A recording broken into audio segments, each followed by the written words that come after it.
Clarissa Clairvoyant, 'n korte storie. Die een van Mia Mel en die wrak van die bruin leertas.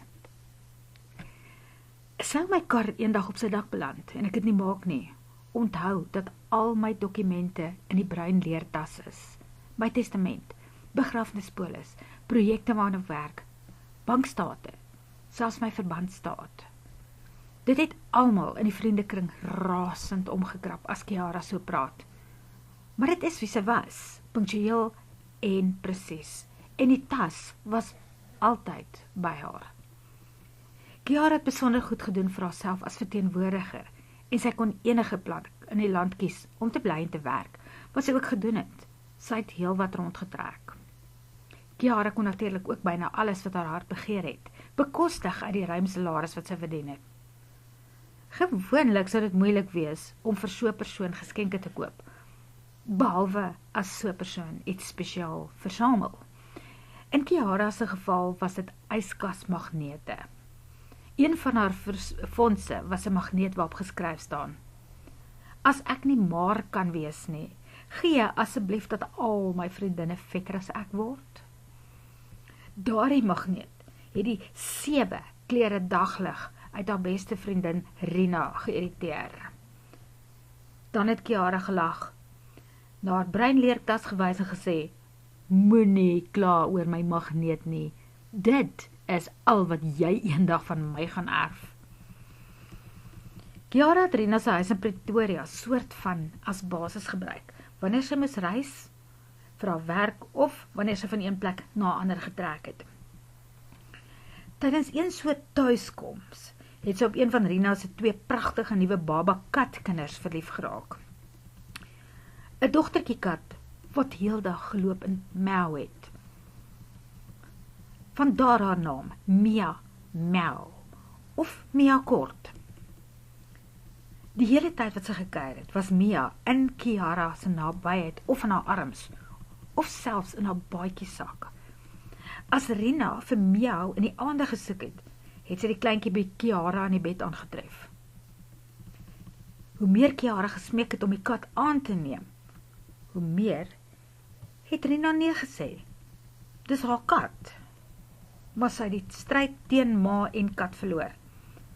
Mia word toe Kiara se kat, kompleet met kathokkie om mee te reis en al.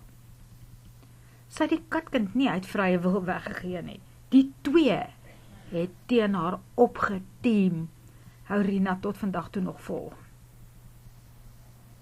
Van toe af het Kiara nie haar gewone wysie laat weet nie, sy het iets bygelaas.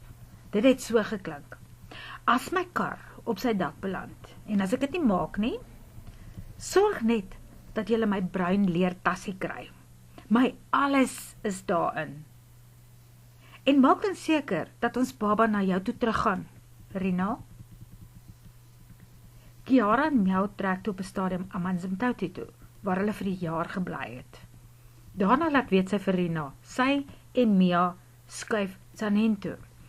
Sy het reeds 'n oulike huis daar gekry, hulle 2 pak al. Die oggend van die trek skakel Kiara vir Rina om te laat weet dat hulle daar wegry. Vanselfsprekend sou sy en Miau die aand by Rina en haar maat Elsa in Pretoria oorslaap. "Dit sous in Natal," het Kiara gesê en haar ou rympie bygevoeg. "Dus, as my kar op sy dak beland en ek het nie maak nie, sorg dat jy vir Mia kry en onthou van die bruin leertas." Teen 12 besef Rina bekommerd dat sy nog nie weer van Kiara gehoor het nie. Dit was nie normaal nie, want punctuele Kiara se gewoonte was om elke uur met 'n vorderingsverslag in te bel. Rina bel toe na Kiara se selfoon toe. En toe 'n Indiese dame antwoord, het sy dadelik geweet dat iets nie reg is nie. Inteendeel, dat iets verskriklik gebeur het. Daar waar die pad naby Hillcrest split, het 'n bakkie op die boonste pad in 'n waterplas ontspoor.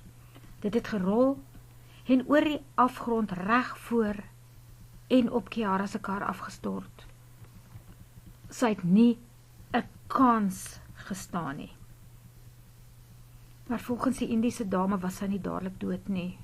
Toe die donkerkop vrou by haar kom, het sy aangehou om iets te prewel van 'n baba en 'n bruin leertas. Hulle het blykbaar eers na 'n kind gesoek, maar toe die vrou die kat in haar hokkie raakvat en voor Kiara hou, het sy effens geglimlag en haar laaste asem uitgeblaas. Van die tas was daar egter geen teken nie. Tot in hulle siele geskok, het Rina en Elsa in 'n kar gespring en van Pretoria af daarna toe gery om vir Mia mel te gaan haal.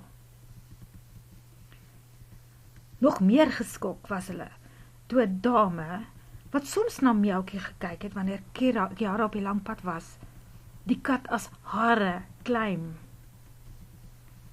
Die vrou wou hulle nie eens by haar voordeur inlaat nie. Toe gebeur iets buitengewoon. Die deur het soort van self oopgegaan, terwyl sy en Rina gestaan en stry het. Goed, miskien het hulle 'n bietjie hard teen die deur gedruk, of Rina weet tot vandag toe nie rarig wat gebeur het nie. Maar Elsa het ingestorm terwyl Miau van iewers af aangehardloop het, reguit in haar arms in. Iets wat katte nie normaalweg sal doen nie. Rina en Elsa het omgedraai, kar toe gehardloop en weggejaag, terwyl die vrou luidkeels gedreig het om 'n saak van katdiefstal by die polisie teen hulle aanhangig te maak. Hulle het daardie aand in Kiara se ou huis geslaap, want vanselfsprekend het die meubeltrok moes omdraai en alles weer afgelaai. Haar broer sou later iets met haar besittings doen. Deur haar trane het Rina voor die yskas gestaan en na Kiara se magnete gekyk. Die magneet met die gevraagde woorde: "As ek nie maar kan word nie, gee asseblief dat al my vriendinne vetter as ek word," het geskitter in sy afwesigheid. Intussen was 'n getraumatiseerde Mia-kat heeltyd tussen en om haar bene, natuurlik weer aan die mel. "Wat wil jy hê, Mia Mel? 'n Peringmelk of 'n lepeltjie sagte kos?" Rina het die yskas se deur oopgemaak en toe spring Mia. Rina het probeer keer dat die kat nie in die yskas beland nie en vang haar so half in die lug. Toe sy die kat weer by haar voete neergeset het, besef sy dat sy iets hard in haar hand hou. Dit was die magneet met die woorde: "As ek nie maar kan wees nie, gee asseblief dat al my vriendinne vetter as ek moet word." Die tas is nooit gevind nie. Reeds toe Clarissa se selfoon lui op daardie donderdagmiddag, het sy die gevoel gekry van skok en iemand se verlies. Sy sien 'n aktetas en pink kartonvouers voor haar oë toe sy antwoord. 'n Vrouestem vra: "Is dit Clarissa voor jy wat praat?" "Ek is Rina en ons het jou nommer by iemand gekry." "Is jy?" Clarissa haal diep asem voor sy afgemete antwoord: "Nee, ek is nie 'n medium nie. Ek doen dit nie uit vrye wil nie." "Ek is jammer, maar..." "Toe maar, jy het my nou opgespoor en ja, daar is iets wat ek sien. Ek weet nie waar die leertas is nie, maar ek sien 7 vouers op 'n ashoop lê. Een daarvan lyk soos iemand se testament." "Waar is die ashoop en hoe dit daar gekom?" vra die vrou wat haarself as Rina bekend gestel het. "Nee, moenie vir my dit vra nie. Ek weet nie," keer Clarissa. Sy was besig om inkopies te doen. Sy het alles net so gelos en uitgestap om by 'n tafel in 'n koffiewinkel in die kompleks te gaan sit. Wat sy voor haar gesien het, was 'n aaklige ongeluk. Sy sê: "Ek is jammer, Rina, maar soos dikwels met ongelukke was 'n rower eers op die toneel. Hy het waarskynlik gedink daar's geld in die leertasse en dit gegryp. Toe stap hy doodluiters weg van die ongelukstoneel af." "Waar?" "Ek is onseker, ek ken nie die pad nie, maar ek sien 'n pad wat bo 'n ander een verby gaan. Kan dit in Natal wees? Naby Pietermaritzburg? Ek weet ongelukkig nie waar die tas nou is nie. Die tas en die dokumente is nie meer by mekaar nie. Dankie. Jammer dat ek jou geplaat, het die Rina vrou gesê. Alles reg. Clarissa wou aflei, maar toe sien sy 'n kat in 'n vrou se arms. Wag eers. Miskien het ek nog iets vir jou. Ek sien 'n vrou met netjiese, kort, bruin hare. Sy hou 'n oulike grys kat in haar hande. Die kat gesels aanhoudend. Ek sien hoe die vrou nou na jou toe stap. Sy soen die kat op die kop en ek sien hoe sy dit op jou skoot neersit. Nou vervaag haar beeltenis. Wat? Sy hoor hoe die vrou hysteries aan die snik gaan. Wanneer sy uiteindelik haar asem terugkry, sê Rina. Die kat het nou net op my skoot beland. Ek het geglo sy het opgespring. Maar nou weet ek, Kiara het op my skoot kom neersit. Dankie, Clarissa. Miskien wonder Rina en Elsa vandag nog wat van die tasie geword het. Maar vir Clarissa was dit daarna nie verby nie. Terug by die huis het sy vir haar 2 snye roosterbrood in die nuwe Russell haprooster gedruk. 'n Beweging op die kant van die rooster het haar aandag getrek. Sy sien hoe 'n bruin hand by die kar se wrak ingaan. Sy sien hoe die hand die bruin leertasie raakvat en daarmee van die ongelukstoneel af wegstap. 'n Eindpad langs. En toe koes dit tussen die struike en bosse in. Die man se houding wys dat hy na 'n wegkruip plekkie waar hy sy fonds kan deursoek. Iemand anders het ook gesien hoe hy die tasie gryp en hulle volg hom tot waar hy nou onder die struik inskuif. Maar die man se aandag was so gefikseer op die tas dat hy eers besef het dat daar nog 'n persoon by hom is, toe die lem tussen sy blaaie insink. Hy het nooit eens die gesig van die man gesien, wat hom in die mes gesteek het nie. Die man het die leertas uit sy willose hande gegryp en daarmee weggehardloop. Die tas se nuwe eienaar het koers gekry na 'n dumping site. Hy het altyd vir almal vertel dat dit sy werk is om dinge op die dumping site te soek en te verkoop. Intussen het hy dikwels ingebreek, gesteel en mense beroof. En as die opbrengs dit regverdig, het hy daarvoor gemoor, soos op daardie oggend. Clarissa het gesien hoe hy op 'n leë verfblik by die dumping site gaan sit om die inhoud van die tas deur te kyk. Teleurgesteld sien hy, dit was net nuttelose papiere met pink vouers om. Woedend het hy die inhoud van die tas leeggemaak op die dumping site en na sy sinkhuis toe gestap. Niemand weet hoe die brand iewers in die nag ontstaan het nie.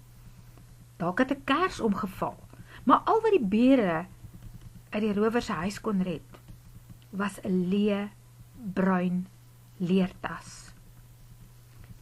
Sy pa moet dit kry wanneer hy weer kom geld haal by sy seun, het een van die geskokte omstanders gesê. Dit is al wat daar nou vir hom oor is.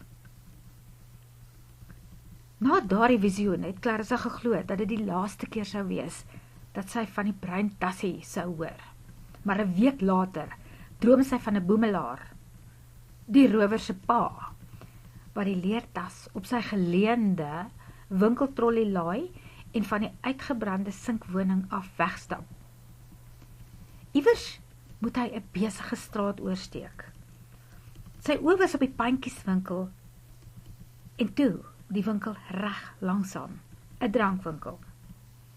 As hy in die pandjieswinkel 'n paar sente vir die tassie kon kry, kan hy dit ruil vir 'n bottel dop, enigiets sterk wat hy met die geld kan koop. As hy verkieslik maar eers net links gekyk het, want dit is waar die vragmotor vandaan gekom het, wat hom met trolley en al gelyk gemaak het met die grond. Clarissa het geskok, wakker geskrik en begin huil. Verdomp, ek wil dit nie sien nie. Die tassie het toe nooit die binnekant van daardie pantjieswinkel gesien nie. Die impak van die stamp het dit van die ongelukstoneel af weggesket, waar dit byna 50 meter van daar af op 'n geparkeerde Hilux bakkie beland het. 3 aande later kry Clarissa 'n visioen van hoe die bestuurder van die bakkie uit Pietermaritzburg wegry.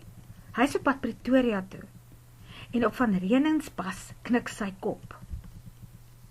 Hy het te min geslaap die afgelope week. Die bakkie ry oor die witstreep en pyl op 'n aankomende voertuig af. "Nee, word wakker, kyk waar jy ry," het Clarissa vir hom gegil. Asof haar stem kon hoor, ruk die man se kop op. Hy pluk aan die stuurwiel en bring die voertuig betyds terug na die linkerkantste baan. In Pretoria kyk hy verbaas na die bruin leertassie agterop sy bakkie. Waar sou dit vandaan kom? Sy tuinman is baie bly toe hy later met die tassie huis toe kon gaan. "My seun is nog in die skool en hy dra al sy boeke in 'n checkers sê. Eendag gaan hy leer vir die lawyer. Dalk sal hierdie tassie eendag saam met hom op kantoor toe gaan as hy klaar geleer het." Dit was toe dat Clarissa haar vinger waarskuwend gelig het en direk met die tas gepraat het. "Dit is onskuldige mense. Jy is nou in goeie hande. Dien jou nuwe meester met liefde. Jy het klaar wraak geneem." En toevallig was dit ook die laaste keer wat Clarissa kontak gehad het met die bruin leertas. Dink jy dit was Kiara wat oor die tas wraak geneem het? Wonder ek, nadat ek die storie aangehoor het. "Nee, beslis nie," kom die antwoord. "Daar waar Kiara nou is, beleef sy groot vrede. Maar ek moet jou waarsku, sy check nog so af en toe in op Miau Miau." Rina en Elsa het waarskynlik al agtergekom, wanneer die kat haar kop oplig en vreeslik aan die spin raak, terwyl daar oënskynlik niemand is wat aan haar pelsie krap nie. Klaar.